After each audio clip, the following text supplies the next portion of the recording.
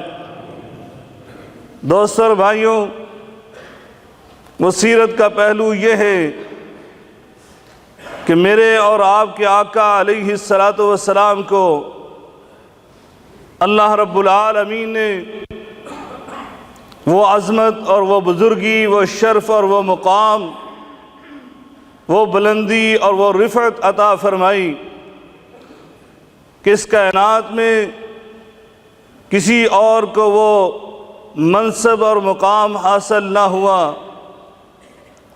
اسی لیے حافظ شیرازی وہ اپنے ایمانی جذبات کا اظہار کرتے ہوئے کہتے ہیں، بعد از خدا تو ہی قصہ مختصر، کہ اللہ کے بعد اگر کسی کی شان ہے، اگر کسی کا مقام ہے، اگر کسی کی بزرگی اور شرف ہے، تو وہ میرے اور آپ کے آقا علیہ السلام کا ہے۔ اس نبی کریم رؤوف الرحیم کا مقام جب میں نے آپ کے سامنے بیان کرنے کے لیے قرآن مجید فرقان حمید کو کھولا تو یقین جانے مجھے قرآن مجید فرقان حمید کی 114 سورتیں، 30 پارے، بلکہ اس کا ایک ایک صفحہ، ایک ایک آیت میرے آقا، میرے پیر و مرشد جناب محمد مصطفیٰ صلی اللہ علیہ وسلم کی عظمت کو بیان کرتے ہوئے نظر آتی ہے۔ اس کائنات میں بڑے بڑے لوگ گزرے ہیں، حقیقت ہے جب ان کی فضیلت کو بیان کرنے کے لیے، ان کے محاسن، ان کے محامد، ان کے فضائل، ان کے شمائل کو بیان کرنے کے لیے لوگوں نے ان پر قلم اٹھائی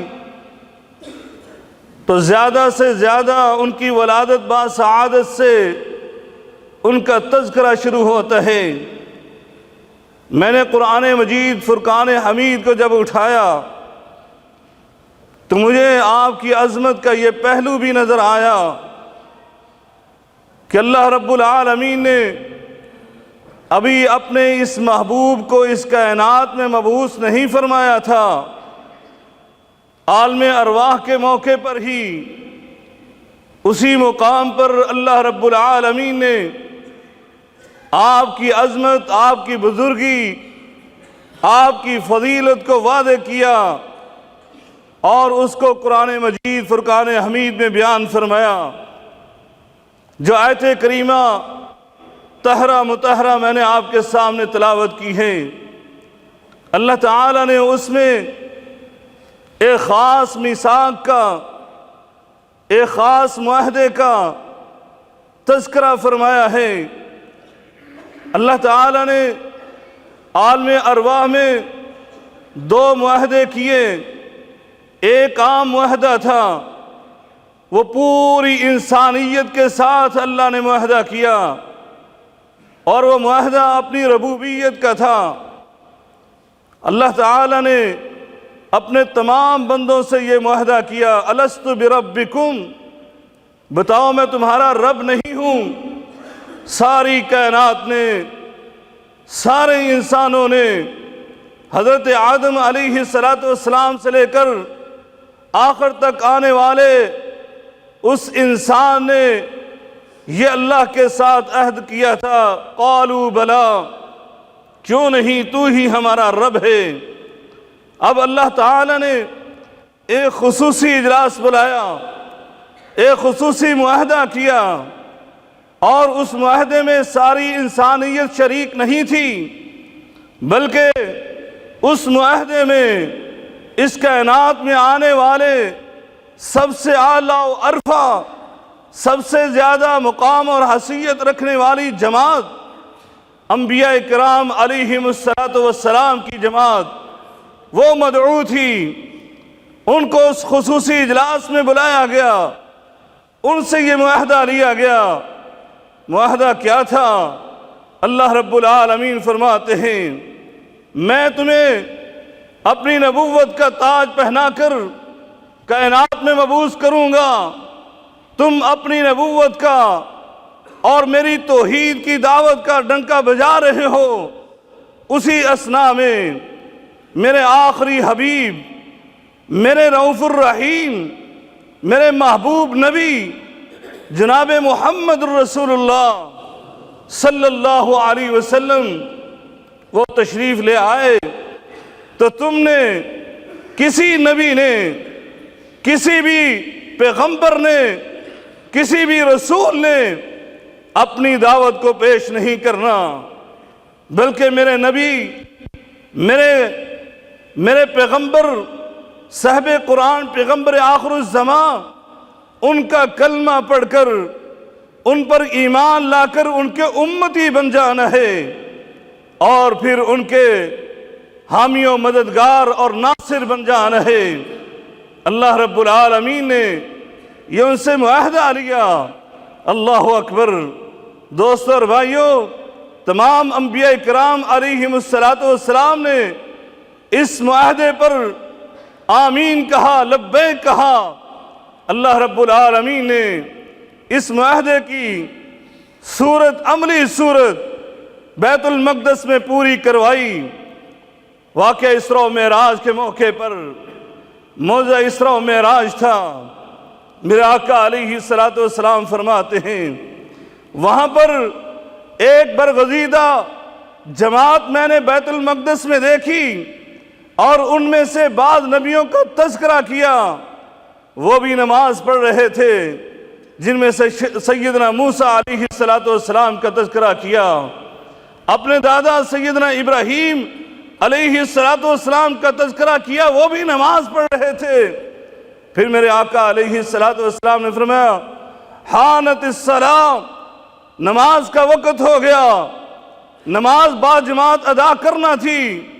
فقد اممت بہم، فرمایا میں نے ان کی امامت کروائی۔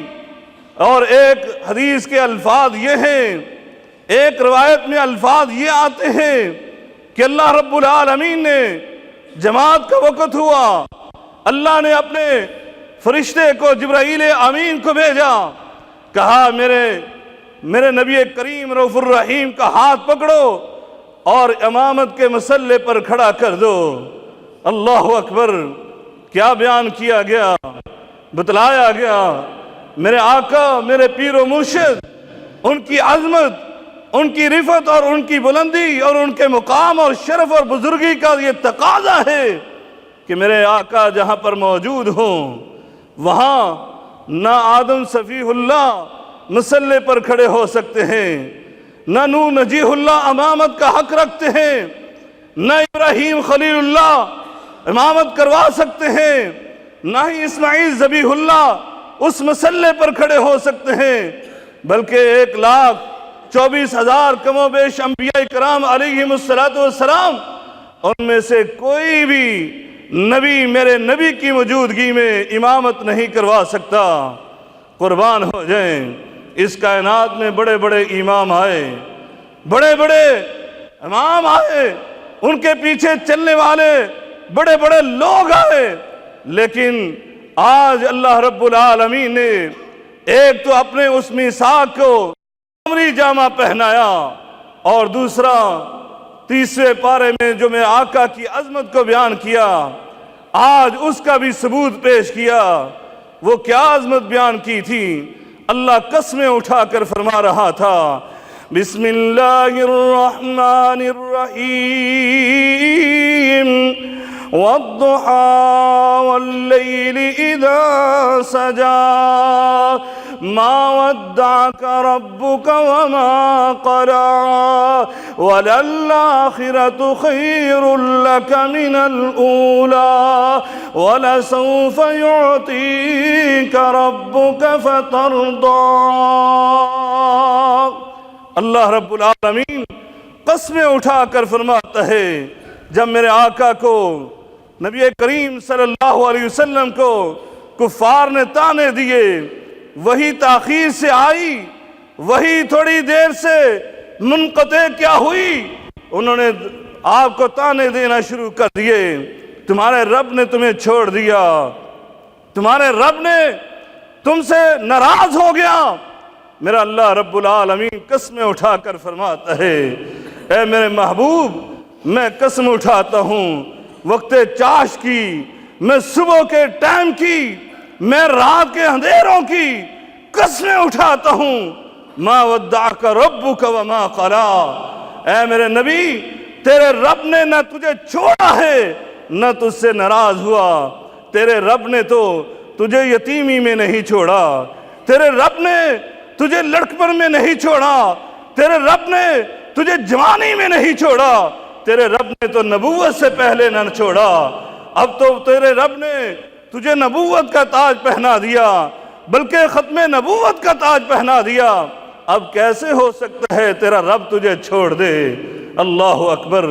دوستو اور بھائیو، میرے آقا علیہ السلام کو آج میرے اللہ رب العالمین نے نبیوں کا امام بنا کر، امام الانبیاء کے رتبے پر فائز کر کے آج پھر ثابت کر دیا، ما ودعک ربک وما قلی وللآخرۃ خیر لک من الاولی۔ اے میرے نبی، جیسے جیسے وقت گزرتا جائے گا ویسے ویسے تیری عظمت بڑھتی چلی جائے گی، کیوں؟ ہم نے تیرے ساتھ یہ وعدہ کیا تھا۔ وعدہ کیا تھا؟ بسم اللہ الرحمن الرحیم ألم نشرح لك صدرك ألم نشرح لك صدرك ووضعنا عنك وزرك الذي أنقض ظهرك ورفعنا لك ذكرك۔ اے میرے نبی کریم رؤوف الرحیم، ہم نے آپ کا شرح صدر فرما دیا۔ اللہ اکبر۔ اللہ رب العالمین نے میرے نبی کی عظمت کو بیان کیا اس سورہ مبارکہ میں۔ ایک جلیل القدر پیغمبر جناب سیدنا موسیٰ علیہ السلام اللہ سے دعا کرتے ہیں، نبوت کا تاج پہنایا گیا، اور پھر اللہ سے دعا کرتے ہیں نبوت کے مقدس ہاتھ اٹھا کر، رب اشرح لی صدری ویسر لی امری واحلل عقدۃ من لسانی یفقہوا قولی۔ اے میرے رب، تو نے مجھے نبی بنا دیا، نبوت کا تاج پہنا دیا، میری زبان میں لکنت ہے، میری زبان میں فصاحت و بلاغت نہیں ہے، میری زبان صحیح طرح سے الفاظ ادا نہیں کرتی۔ اے میرے رب، میرا شرح صدر بھی فرما دے، میری زبان کی گرہ کو بھی کھول دے۔ یہ دعا کی گئی اور پھر میرے اللہ رب العالمین نے ان کا شرح صدر فرمایا، ان کی زبان کی گرہ کو کھولا، اور ادھر ابھی ہاتھ بھی نہیں اٹھائے گئے، ابھی اللہ سے دعا بھی نہیں کی گئی کہ اللہ رب العالمین خود سے یہ اعلان فرماتا ہے، الم نشرح لک صدرک، ہم نے آپ کا شرح صدر فرما دیا، ووضعنا عنک وزرک، اے میرے محبوب ہم نے آپ کے بوجھ کو ہلکا کر دیا۔ یہ وعد و تبلیغ کرنا، یہ جس معاشرے میں آپ نے آ کر علم توحید کو بلند کیا ہے، یہ معاشرہ ان تمام معاشروں سے بڑھ کر یہ گمراہی اور کی دلدل میں پھنسا ہوا تھا۔ یہاں پر آ کر کوئی اور نبی اتنے کم عرصے میں کامیاب نہیں ہو سکتا تھا، اس لیے ہم نے پہلے سے آپ کا شرح صدر فرمایا اور اس بوجھ کو ہلکا کر دیا۔ اللہ اکبر۔ اور فرمایا وَرَفَعْنَا لَكَ ذِكْرَكَ، ہم نے آپ کی ذکر کو بلند کر دیا، ہم نے آپ کو، آپ کی عظمت کو، آپ کی عرفت اور بلندی کو، مقام کو بلند کر دیا۔ کتنا بلند کیا؟ میرے آقا علیہ السلام نے جبرائیل امین سے کہا، اس آیت کا مفہوم کیا ہے؟ وَرَفَعْنَا لَكَ ذِكْرَكَ، جبرائیل امین نے اللہ سے پوچھا، اللہ نے کہا میرے محبوب کو بتلا دو، ذُكِرْتُ مَعِي، میرے نبی کو جا کر بتلاؤ وَرَفَعْنَا لَكَ ذِكْرَكَ کا معنی اور مفہوم یہ ہے کہ جہاں جہاں پر اس اللہ کی خدائی کا تذکرہ ہوگا، وہاں پر آپ کی مصطفیٰ کا تذکرہ ہوگا، جہاں جہاں پر اس کی الوہیت کا تذکرہ ہوگا، وہاں پر آپ کی نبوت و رسالت کا تذکرہ ہوگا۔ جہاں بھی کوئی اللہ کا نام لینے والا وہ اللہ کا نام لے گا، وہیں پر آپ کا بھی ذکر اور آپ کا بھی نام لے گا۔ بلکہ اللہ نے دائرہ اسلام میں داخل کرنے کے لیے یہ شرط مقرر کر دی کہ جو اللہ کی الوہیت کا اقرار کرے گا وہ وہیں پر آپ کی رسالت کا اقرار کرے گا، لا الہ الا اللہ محمد الرسول اللہ۔ اور عربی شاعر بھی بولے، وہ سیدنا حسان ابن ثابت رضی اللہ تعالی عنہ بھی بولے، کہا وَذَمَّ الْإِلَٰهُ اسم النبی الى اسمہ، اللہ رب العالمین نے آپ کے نام کو اپنے نام کے ساتھ جوڑا۔ اللہ کیسے جوڑا؟ فرمایا اذا قال فی الخمس المؤذن اشہد، جب مؤذن 5 وقت ایک دن اور رات میں 5 وقت وہ اللہ کی الوہیت کا اعلان کرتا ہے، وہیں پر میرے اور آپ کے آقا کی رسالت کا اعلان کرتا ہے۔ اگر وہ یہ اعلان نہ کرے اس کی اذان مکمل نہیں ہوتی، اگر وہ یہ اعلان نہ کرے اس کی اذان مکمل نہیں۔ اسی طرح جب تک وہ نماز میں اللہ کی توحید کا اعلان کرتا ہے اور میرے نبی پر درود نہ پڑے اس وقت تک اس کی نماز نہیں ہوتی۔ اللہ اسی لیے سیدنا حسان کہتے ہیں وَذَمَّ الْإِلَٰهُ اسم النبی الى اسمہ، وَذَمَّ الْإِلَٰهُ اسم النبی الى اسمہ۔ اور پھر کہا اذا قال فی الخمس المؤذن اشہد وشق له من اسمہ لیجلہ فذو العرش محمود وہذا محمد۔ کہا اللہ نے تو آپ کا نام جو محمد رکھا، جو احمد آپ کا نام رکھوایا گیا، اسی میں اللہ رب العالمین نے آپ کی بزرگی کو، آپ کی عظمت کو دنیا کے سامنے واضح کر دیا کہ اللہ نے اپنے نام محمود میں سے جو اس کا مصدر تھا اسی مصدر سے اپنے نبی کے دونوں نام کو بنایا، اور اس نام سے ہی آپ کی عظمت واضح ہوتی ہے۔ کسی نبی کے نام سے اس کی عظمت کو واضح نہیں کیا گیا۔ سیدنا آدم کا نام رکھا، آدم قرآن میں ذکر کیا گیا، اور اس کا معنی گندمگو کہ آپ کا گندمی رنگ تھا، وہاں سے آپ کی عظمت، آپ کی رفت اور آپ کی بلندی وہ واضح نہیں ہوتی۔ اسی طرح سیدنا موسیٰ علیہ السلام کا نام رکھا گیا کہ جس کا معنی پانی سے نکالا گیا، لیکن وہاں پر آپ کی تبلیغ، آپ کی وعظ و نصیحت، آپ کی شجاعت و جوان مردی، آپ کی عظمت واضح نہیں ہوتی۔ اسی طرح سیدنا نوح علیہ السلام کا نام اور اس کا معنی آرام کرنے والا، آرام پہنچانے والا رکھا گیا، لیکن وہاں پر آپ کی استقامت کا اظہار نہیں ہوتا۔ اسی طرح سیدنا عیسیٰ کلمۃ اللہ کا نام عیسیٰ قرآن نے بیان کیا، جس کا نام ہے سرخ رنگ والا، وہاں سے آپ کے چہرے کی رنگت تو محسوس ہوتی ہے، لیکن آپ کی حلیمیت، آپ کی کریمیت واضح نہیں ہوتی۔ اور یہاں پر میرے اور آپ کے آقا پیر و مرشد جناب محمد الرسول اللہ صلی اللہ علیہ وسلم، ان کا نام محمد رکھا صلی اللہ علیہ وسلم، ان کا نام احمد رکھا۔ محمد کا معنی کیا ہے؟ محمد کا معنی صلی اللہ علیہ وسلم کہ اس کائنات میں سب سے زیادہ اگر کسی کی تعریف ہوئی، کسی کی توصیف بیان کی گئی، تو وہ جناب محمد الرسول اللہ صلی اللہ علیہ وسلم کی بیان کی گئی۔ احمد کا معنی کہ اس کائنات میں سب سے زیادہ اگر کسی نے اللہ کی حمد و ثنا بیان کی ہے تو وہ جناب محمد الرسول اللہ صلی اللہ علیہ وسلم نے کی ہے۔ دونوں ناموں میں میرے آقا علیہ السلام کی عظمت واضح کی گئی، اور ساتھ ہی اللہ رب العالمین نے قرآن میں اس عظمت کو بھی بیان کیا۔ فرمایا کائنات کے لوگوں، اس قرآن کے پڑھنے والوں سن لو، میں اللہ اس کا خالق ہوں، میں اللہ اس کا رب ہوں، میں اللہ اس کا الہ اور مسجود و مطلوب و مقصود ہوں، لیکن میں نے اس نبی کو اس قرآن مجید میں نام لے کر مخاطب نہیں کیا۔ اس کی عظمت کا یہ کہنا، اس کی رفعت اور بلندی کا کیا کہنا کہ اللہ خالق اور مالک ہے، وہ اللہ رب العالمین میرے اور آپ کے آقا کو نام لے کر مخاطب نہیں کرتا، اور دوسرے انبیاء کا نام لے کر مخاطب کیا گیا۔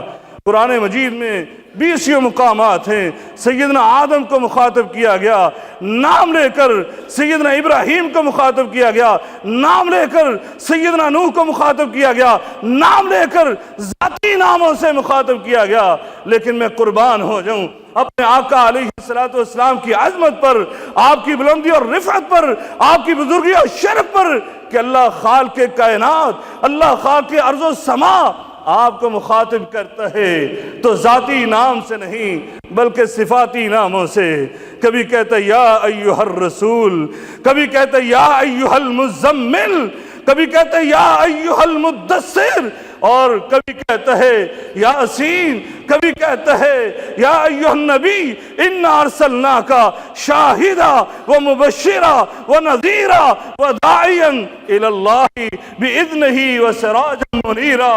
لیکن ذاتی نام سے مخاطب نہیں کیا۔ اللہ نے یہ ہمارے سامنے ایک اصول بھی بیان کر دیا، میں خالق ہو کر اس کو نام لے کر مخاطب نہیں کرتا۔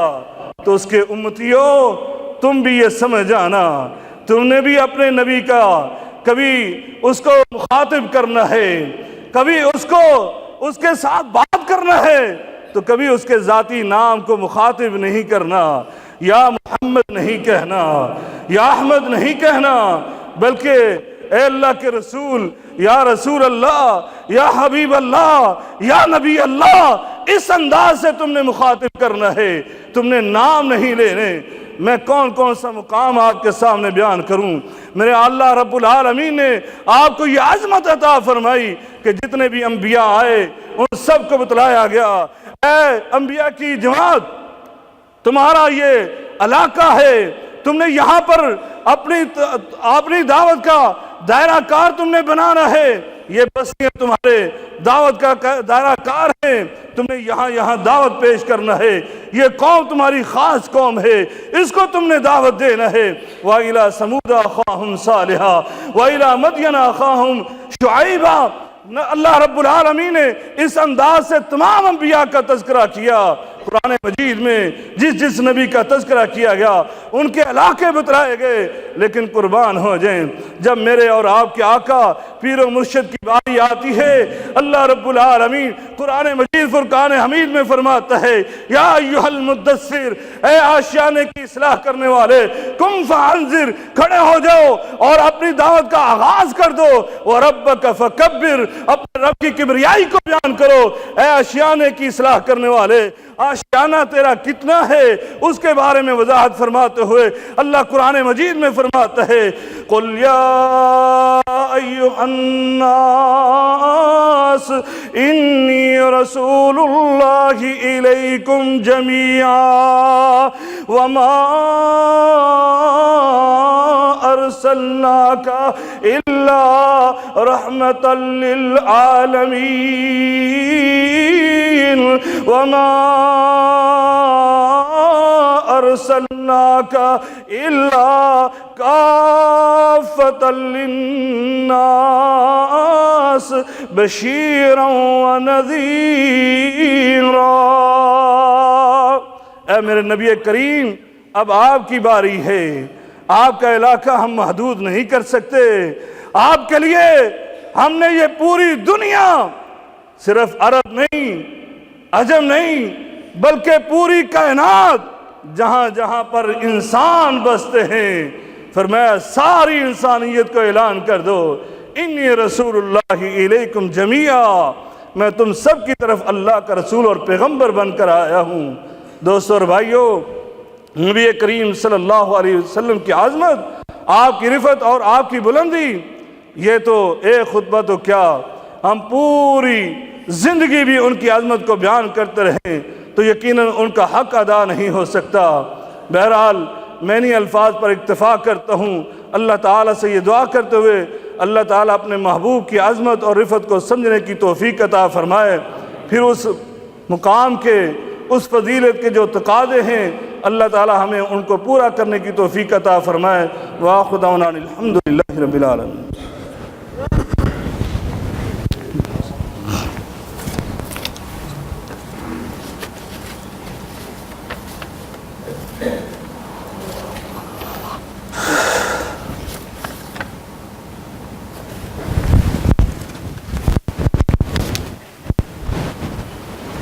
الحمد لله نحمده ونستعينه ونستغفره ونعوذ بالله من شرور أنفسنا ومن سيئات أعمالنا، من يهده الله فلا مضل له ومن يضلله فلا هادي له، وأشهد أن لا إله إلا الله وحده لا شريك له، وأشهد أن محمدًا عبده ورسوله۔ دوستو اور بھائیو، میرے آقا علیہ السلام نے خود بھی اپنی فضیلت کو بیان کرتے ہوئے ایک حدیث میں 6 چیزوں کا خصوصی طور پر تذکرہ فرمایا۔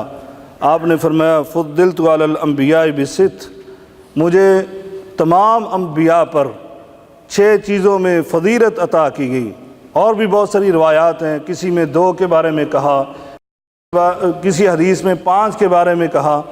بہرحال تمام احادیث میں کچھ صفات جو ہیں وہ مشترکہ ہیں، لیکن بہت ساری احادیث میں وہ صفات مختلف بھی ہیں۔ بہرحال یہ حدیث جس کے اندر 6 چیزوں کا تذکرہ ہے، میں آپ کے سامنے صرف وہ عدد ان کے بیان کرتا ہوں کہ میرے آقا علیہ السلام نے اس میں کیا فرمایا ہے۔ کہا کہ مجھے 6 چیزوں میں فوقیت عطا فرمائی گئی تمام انبیاء پر۔ اعطیت جوامع الکلم، مجھے ایسے کلمات دیے گئے کہ جن کو جامع الکلم کہتے ہیں، کہ الفاظ بہت کم ہوتے ہیں لیکن معانی اور مفاہیم بہت زیادہ ہوتے ہیں۔ آپ آقا علیہ السلام کے فرامین کا مطالعہ کر کے دیکھیے، بہت چھوٹی چھوٹی احادیث ہیں اور ان کے بارے میں پوری کتاب جو ہے مصنفین نے تعریف کر دی۔ محدثین نے ایک حدیث پر کتنی جامع حدیث تھی کہ آپ کو یہ آپ صلی اللہ علیہ وسلم کی فضیلت واضح ہوتی ہے۔ اوتیت جوامع الکلم، اللہ تعالیٰ نے مجھے جوامع الکلم دیے ہیں کہ میں کلمات بہت تھوڑے بولتا ہوں لیکن ان کے معنی اور مفاہیم بہت زیادہ ہوتے ہیں۔ پھر کہا دوسری فضیلت وَنُصِرْتُ بِالرُّعْبِ، مجھے اللہ تعالیٰ نے مدد کی ہے رعب اور دبدبے کی، کہ میرے دشمن جو ہیں میں ان سے 1 مہینے کی مسافت کی دوری پر ہوتا ہوں، لیکن ان کے دلوں میں اللہ رب العالمین نے میرا رعب اور دبدبہ ڈال دیا ہے۔ فرمایا وَأُحِلَّتْ لِيَ الْغَنَائِمُ، فرمایا میرے رب نے میرے لیے مال غنیمت کو حلال قرار دیا ہے، کسی کے پہلے نبیوں کو نہیں دیا گیا۔ وَجُعِلَتْ لِيَ الْأَرْضُ طَهُورًا وَمَسْجِدًا، اور فرمایا پھر یہ پوری روئے زمین جو ہے میرے لیے، میری امت کے لیے اللہ تعالیٰ نے اس کو پاکیزہ بنا دیا اور مسجد بنا دیا۔ اب میری امت کا فرد جو ہے وہ صرف مسجد کے لیے پابند نہیں ہے کہ اذان ہوئی ہے تو مسجد میں پہنچنا لازمی ہے، پہنچ سکتا ہے پہنچے، صحرا میں ہے، سفر میں ہے، اب یہ نہیں ہے کہ اس کو نماز چھوڑ دینی ہے، نہیں، جہاں پر بھی ہے اس کو نماز ادا کرنی ہے، اس کے لیے زمین جو ہے پاک کر دی گئی ہے۔ فرمایا وَأُرْسِلْتُ إِلَى الْخَلْقِ كَافَّةً، اور پہلے نبی خاص قوموں کی طرف آئے اور میں پوری کائنات کی طرف آیا، پوری انسانیت کی طرف آیا۔ وَخُتِمَ بِالنَّبِيُّونَ، اور آخری جو مجھے فضیلت چھٹی دی گئی وہ یہ ہے کہ میرے بعد اب کوئی نبی نہیں آئے گا، مجھے خاتم النبیین بنا کر بھیجا گیا۔ یہ نبی کریم صلی اللہ علیہ وسلم کی بہت بڑی عظمت کہ نبی کریم صلی اللہ علیہ وسلم کو خاتم الرسل، خاتم النبیین بنا کر بھیجا گیا۔ اب آپ کے بعد جو بھی نبوت کا دعویٰ کرے گا وہ جھوٹا ہے، وہ دجال ہے، وہ کذاب ہے۔ نبی کریم صلی اللہ علیہ وسلم نے نبی کا کہا، اور اس پر بھی اگر بات کرنے لگیں تو بہت سارا وقت درکار ہے۔ آپ نے رسول نہیں کہا کہ میرے بعد رسول نہیں، کیونکہ رسالت کا کوئی دعویٰ نہیں کرے گا، کیونکہ رسولوں پر شریعت آتی ہے، کتاب آتی ہے، تو یہ عوام الناس اس سے پوچھ سکتے تھے تجھ پر کون سی کتاب نازل ہوئی؟ اب یہ کتاب تو نازل نہیں کروا سکتا تھا، اس لیے نبیوں کے دعویٰ کریں گے، نبوت کے دعویٰ کریں گے۔ میرے آقا نے اس لیے فرمایا وَخُتِمَ بِالنَّبِيُّونَ، مجھے یہ عظمت بھی ادا کی گئی ہے کہ آج کے بعد کوئی نبی نہیں آ سکتا، میرے بعد کوئی نبی نہیں ہے۔ تو اس لیے دوستوں اور بھائیوں، نبی کریم صلی اللہ علیہ وسلم کے آخری نبی ہونے پر بھی ہمیں ایمان اور یقین لانا چاہیے۔ اگر ایک انسان نبی کریم صلی اللہ علیہ وسلم کو نبی اور رسول مانتا ہے لیکن خاتم النبیین نہیں مانتا تو یقیناً اس کا ایمان، وہ ایمان والا نہیں ہے، وہ دائرہ ایمان سے خارج ہے، بلکہ وہ دائرہ اسلام سے بھی خارج ہے۔ اللہ تعالی ہمیں صحیح معنوں میں نبی کریم صلی اللہ علیہ وسلم کی نبوت اور رسالت پر ایمان لانے کی توفیق عطا فرمائے۔ یہ چند ایک اعلانات ہیں، 2 بھائیوں نے کہا، ایک بھائی نے کہا ان کے فادر جو ہیں وہ فوت ہو چکے ہیں، انا للہ و انا الیہ راجعون، ان کے لیے دعا کیجیے۔ اسی طرح ایک بھائی نے کہا ان کے چچا جو ہیں وہ فوت ہو گئے ہیں، ان کے لیے دعا کیجیے، اللہ تعالیٰ ان کی مغفرت بھی فرمائے۔ اور ایک بھائی ان کی طبیعت خراب ہے، ان کے لیے دعا کیجیے، اللہ تبارک تعالیٰ ان کو صحت کاملہ عطا فرمائے۔ ان اللہ وملائکتہ یصلون علی النبی یا ایھا الذین آمنوا صلوا علیہ وسلموا تسلیما۔ اللهم صل على محمد وعلى آل محمد كما صليت على إبراهيم وعلى آل إبراهيم إنك حميد مجيد۔ اللهم اشف مرضانا ومرضى المسلمين، اذهب الباس رب الناس واشف انت شافي لا شفاء الا شفاؤك شفاء الله يغادر السقما۔ ربنا اغفر لنا ولاخواننا الذين سبقونا بالايمان ولا تجعل في قلوبنا غلا للذين امنوا ربنا انك رؤوف رحيم۔ اللهم انصر اخواننا في الكشمير، اللهم انصر اخواننا في فلسطين، اللهم انصر اخواننا في كل مكان، اللهم اعز الاسلام والمسلمين واذل الشرك والمشركين ودمر على اعداء الدين يا حي يا قيوم برحمتك نستغيث۔ ربنا آتنا في الدنيا حسنة وفي الآخرة حسنة وقنا عذاب النار۔ ربنا تقبل منا إنك أنت السميع العليم وتب علينا إنك أنت التواب الرحيم۔ وصلى الله تعالى على خير خلق محمد وعلى آله وصحبه أجمعين برحمتك يا أرحم الراحمين۔